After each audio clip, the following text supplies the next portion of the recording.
ngoài tranh đứng đôi trong đêm buồn nhớ ai trên đây nghe xong buồn trong kia chắc ai lang thang đi tìm người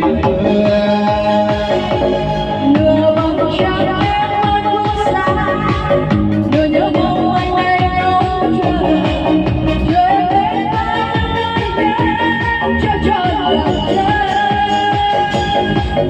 người ơi đợi chẳng anh lẽ loi nhớ cái màu còn ngày nào và chẳng nào với cái tư cho tình hoài xa chỉ tình anh đã mua anh chỉ đôi bờ một giây anh trong đó đã đau anh đời ôi đây thấy cha bà lẽ loi còn anh nhớ anh với trời đừng ngờ anh giờ đây thoái qua với tình yêu mới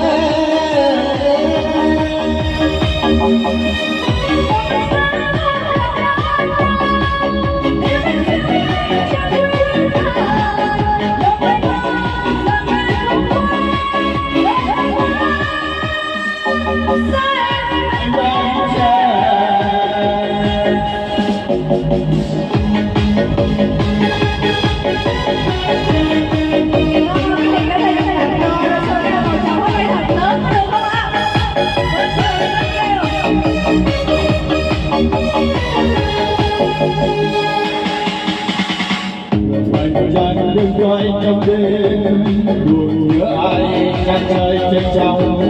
buồn trong việc chẳng đôi lang thang đi tìm người nửa vòng trăng đêm mơ xa nửa nhớ mong anh đây không chờ trời đến anh cho tròn vòng trăng đây chẳng anh lẽ loi nước với màu đường ngày nào và chẳng nào biết thương cho tình hoài xa chỉ khi anh đã mua anh sẽ anh chịu đôi một giây anh trong đó đã đau vẫn đời ôi đây thấy chẳng hàng lẽ loi đâu phải nhớ em nơi cuối trời đừng anh em giờ đây thôi qua